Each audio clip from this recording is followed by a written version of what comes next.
আসসালামু আলাইকুম। সংবাদে আপনাদের সবাইকে স্বাগত জানাচ্ছি। আমি ফিরোজ তোহা। শুরুতেই সংবাদ শিরোনাম জানিয়ে দেব এই মুহূর্তে হাতে পাওয়া সর্বশেষ গুরুত্বপূর্ণ আপডেট বাংলা সংবাদ। শুরুতেই থাকছে, আওয়ামী লীগের লোকজন এত কুকর্ম করেছে যে তারা বন জঙ্গলেও আশ্রয় পাচ্ছেন না। বাংলাদেশ জামায়াতে ইসলামীর আমির ডাক্তার শফিকুর রহমান বলেছেন, আওয়ামী লীগের এমপি মন্ত্রী সহযোগীরা এত বেশি কুকর্ম করেছে যে তারা এখন বন জঙ্গলেও আশ্রয় পাচ্ছেন না, এখন খালে বিলে লুকিয়ে থেকেও রেহাই পাচ্ছে না। ইতিমধ্যেই তাদের অনেকের পাপের বিচার শুরু হয়ে গেছে। এবারে জানাবো, দীপুমণি আবারও 4 দিনের রিমান্ডে। এবার বাড্ডা থানায় দায়ের করা সুমন শিকদার হত্যা মামলায় সাবেক সমাজকল্যাণ মন্ত্রী দীপুমণিকে 4 দিনের রিমান্ডে নিয়ে জিজ্ঞাসাবাদ করার অনুমতি দিয়েছেন আদালত। ঢাকার চিফ মেট্রোপলিটন ম্যাজিস্ট্রেট আদালত আজ শনিবার আদেশ দেন। জানাবো, ভারতে পালানোর সময় মারা গেছেন বাংলাদেশের ছাত্রলীগের সাবেক সাধারণ সম্পাদক ইসহাক আলী পান্না খান। গতকাল শুক্রবার মধ্যরাতে মেঘালয়ের শিলং পাহাড়ে ওঠার সময় হৃদযন্ত্রের ক্রিয়া বন্ধ হয়ে তার মৃত্যুর ঘটনা ঘটে বলে জানা গেছে। এদিকে র্যাবের হেলিকপ্টারে 3 গর্ভবতী নারীকে উদ্ধার, সিএমএইচে ভর্তি। র্যাপিড অ্যাকশন ব্যাটালিয়নের হেলিকপ্টারের মাধ্যমে পানিবন্দী ফেনীর ফুলগাজী থেকে 3 গর্ভবতী নারীকে উদ্ধার করে সম্মিলিত সামরিক হাসপাতালে ভর্তি করা হয়েছে।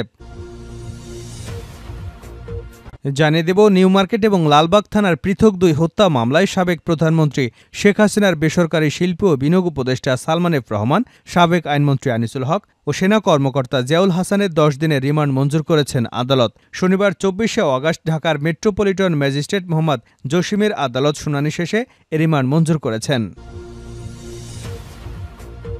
এবং সর্বশেষ জানাবো, বাংলাদেশের বানভাসী মানুষের খবর নিলেন পবিত্র কাবার ইমাম। বাংলাদেশের বন্যা ও সম্প্রতি আহত নিহত মানুষের জন্য দোয়া ও দেশের জনগণের প্রতি সমবেদনা জানিয়েছেন পবিত্র কাবা শরীফের ইমাম, হারামের সিনিয়র মুহাদ্দিস ও মক্কা উম্মুল কুরা ইউনিভার্সিটির ডিন ডক্টর হাসান আল বুখারী। এতক্ষণ শিরোনাম শুনছিলেন, এবার বিস্তারিত। প্রিয় দর্শক, আপনি যদি এই চ্যানেলে নতুন হয়ে থাকেন, ভিডিওটি দেখতে দেখতে চ্যানেলটি সাবস্ক্রাইব করে আমাদের সঙ্গে থাকুন। আর এই ভিডিও সম্পর্কে আপনি আপনার মূল্যবান মতামতটি কমেন্ট বক্সে জানিয়ে দিন। আর হ্যাঁ প্রিয় দর্শক, জানিয়ে দিন ভিডিওটি কোথা থেকে দেখছেন। আওয়ামী লীগের লোকজন এত কুকর্ম করেছে যে তারা বন জঙ্গলেও আশ্রয় পাচ্ছে না, জামায়াতের আমির। বাংলাদেশ জামায়াতে ইসলামের আমির ডাক্তার শফিকুর রহমান বলেছেন, আওয়ামী লীগের মন্ত্রী এমপি সহ সহযোগীরা এত কুকর্ম করেছে যে তারা এখন বন জঙ্গলেও আশ্রয় পাচ্ছে না, এখন খালে বিলে লুকিয়ে থেকেও রেহাই পাচ্ছে না। ইতিমধ্যে তাদের অনেকের পাপের বিচার শুরু হয়ে গেছে। শনিবার দুপুরের কুলাউড়া উপজেলায় বন্যা কবলিত এলাকা পরিদর্শন করেন এবং দুর্গত মানুষের মধ্যে উপহার সামগ্রী বিতরণ করেন। এর আগে উপজেলার টিলাগাঁও বাজারে এক সভায় জামায়াতের আমির বলেন, চোরদের জন্য প্রতি বছর নদী বাঁধ ভাঙছে। বিগত সময় বরাদ্দকৃত কোটি কোটি টাকা চোরদের পকেটে চলে যাওয়ার ফলে নদী খনন হয়নি, তাই প্রায় প্রতি বছরই নদীর বাঁধ ভেঙে বন্যা হচ্ছে আর মানুষের জানমালের ক্ষতি হচ্ছে। বর্তমানে সৃষ্ট বন্যার জন্য প্রতিবেশী দেশ ভারতের দায় আছে। শুকনো মৌসুমে তারা বাঁধ দিয়ে পানি আটকে রাখে আর বর্ষার সময় পানি ছেড়ে দিয়ে দেশকে ভাসিয়ে দেয়। এটা তাদের চলতে দেওয়া হবে না। প্রয়োজনে আন্তর্জাতিক আদালতে এ ব্যাপারে যাওয়া হবে, কারো জমিদারি চলবে না, বলেন তিনি। জামায়াতের আমির আরও বলেন, 18 কোটি মানুষের বাংলাদেশ একটি সম্প্রীতির দেশ। এখানে হিন্দু, বৌদ্ধ, খ্রিস্টান সহ সকল ধর্মের মধ্যে সম্প্রীতি রয়েছে। কোনো অপশক্তি এই সম্প্রীতি বিনষ্ট করতে পারবে না। সংখ্যাগুরু সংখ্যালঘু বলে জাতিকে বিভক্ত করা যাবে না। আমরা সকলে মিলে এদেশটাকে নতুন করে গড়ে তুলব, বলেন তিনি। জামায়াতের আমির আরও বলেন, 5ই আগস্ট হিমালয় পর্বত কিভাবে ধসে পড়ল, কিভাবে পরিবর্তন হলো, আমরা বলি আল্লাহর ইচ্ছায় সবকিছু সম্ভব হয়েছে। তিনি বলেন, আওয়ামী লীগের মন্ত্রী, এমপি এবং সহযোগীরা এত কুকর্ম করেছে যে তারা বন জঙ্গলেও আশ্রয় পাচ্ছে না, এখন খালে বিলে লুকিয়ে থেকেও রেহাই পাচ্ছে না। ইতিমধ্যে তাদের অনেকের পাপের বিচার শুরু হয়েছে, আগামীতে আরও হবে। দীপুমণি আবারও 4 দিনের রিমান্ডে। এবার বাড্ডা থানায় দায়ের করা সুমন শিকদার হত্যা মামলায় সাবেক সমাজকল্যাণ মন্ত্রী দীপুমণির 4 দিনের রিমান্ড দিয়েছেন আদালত। ঢাকার চিফ মেট্রোপলিটন ম্যাজিস্ট্রেট আদালত আজ শনিবার এ আদেশ দেন।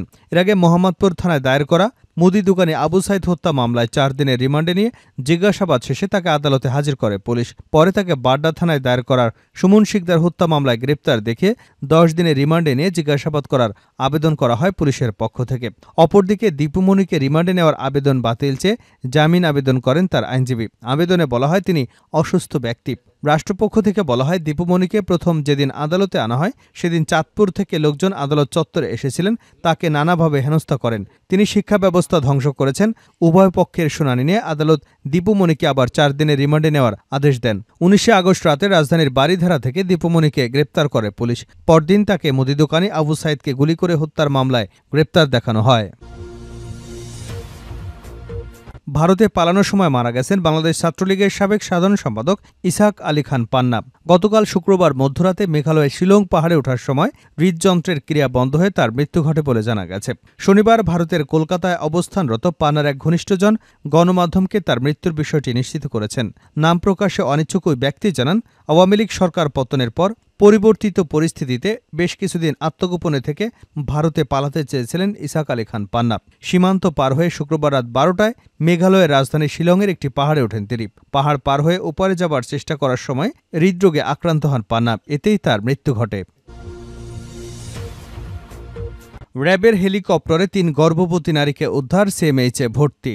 র্যাপিড অ্যাকশন ব্যাটালিয়নের হেলিকপ্টারের মাধ্যমে পানিবন্দী ফেনীর ফুলগাজী থেকে 3 গর্ভবতী নারীকে উদ্ধার করে সম্মিলিত সামরিক হাসপাতালে ভর্তি করা হয়েছে।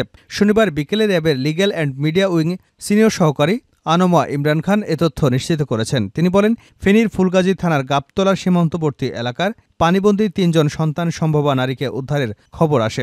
এমন সংবাদের ভিত্তিতে র্যাবের হেলিকপ্টারের মাধ্যমে তাদের উদ্ধার করে কুমিল্লা সিএমএইচে স্থানান্তর করা হয়েছে। এদিকে শুক্রবার একজন প্রসূতি এবং 2 জন নবজাতককে হেলিকপ্টারে উদ্ধার করে অক্সিজেন সাপোর্ট দেওয়ার মাধ্যমে নিরাপদ স্থানে পৌঁছে দেয় র্যাব। এছাড়া নারী এবং শিশু, বৃদ্ধাসহ পানিবন্দীদের হেলিকপ্টারের মাধ্যমে উদ্ধার করে নিরাপদ স্থানে স্থানান্তর করছে RAB. Senior ASP Imran Khan বলেন, পানিবন্দী অনেক মানুষ ত্রাণ পাচ্ছিলেন না। এ ধরনের অসহায় মানুষদের খুঁজে বের করে র্যাবের পক্ষ থেকে ত্রাণ সহায়তা দেওয়া হচ্ছে। বন্যা এবং বন্যা পরবর্তী সময় খাদ্য সংকট, বিশুদ্ধ পানির দুষ্প্রাপ্যতা এবং বিভিন্ন ধরনের পানিবাহিত রোগের ব্যাপারে মানুষের পাশে থেকে কাজ করে যাচ্ছে র্যাব। বন্যার্ত মানুষের চলমান মানবিক সহায়তা কার্যক্রম অব্যাহত রাখবে র্যাব। সালমান, আনিসুল, জিয়াউল 10 দিনের রিমান্ডে। নিউ মার্কেট এবং লালবাগ থানার পৃথক 2 হত্যা মামলায় সাবেক প্রধানমন্ত্রী শেখ হাসিনার বেসরকারি শিল্প ও বিনিয়োগ উপদেষ্টা সালমান এফ রহমান, সাবেক আইনমন্ত্রী আনিসুল হক, সেনা কর্মকর্তা জিয়াউল আহসানের 10 দিনের রিমান্ড মঞ্জুর করেছেন আদালত। শনিবার ঢাকার মেট্রোপলিটন ম্যাজিস্ট্রেট মোহাম্মদ জসিমের আদালত শুনানি শেষে এ রিমান্ড মঞ্জুর করেন। এদিন নিউ মার্কেট থানার মামলায় রিমান্ড শেষে আসামি সালমান এফ রহমান, আনিসুল হক ও জিয়াউলকে আদালতে হাজির করা হয়। পরে তাদের কারাগারে আটক রাখার আবেদন করে পুলিশ। আবেদনের পরিপ্রেক্ষিতে আদালত তাদের কারাগারে পাঠানোর আদেশ দেন। পরে লালবাগ থানার ছাত্র খালিদ হাসান সাইফুল্লাহ হত্যা এবং নিউ মার্কেট থানার সবুজ আলী হত্যার অভিযোগে পৃথক 2 মামলায় তাদের 10 দিন করে মোট 20 দিনের রিমান্ডে নিতে আবেদন করে মামলা তদন্তকারী কর্মকর্তা। এ সময় আসামি পক্ষ রিমান্ড বাতিল এবং জামিন চেয়ে আবেদন করেন। অন্যদিকে রাষ্ট্রপক্ষ জামিনের বিরোধিতা করেন। উভয় পক্ষের শুনানি শেষে আদালত তাদের প্রত্যেককে রিমান্ড আদেশ করেন।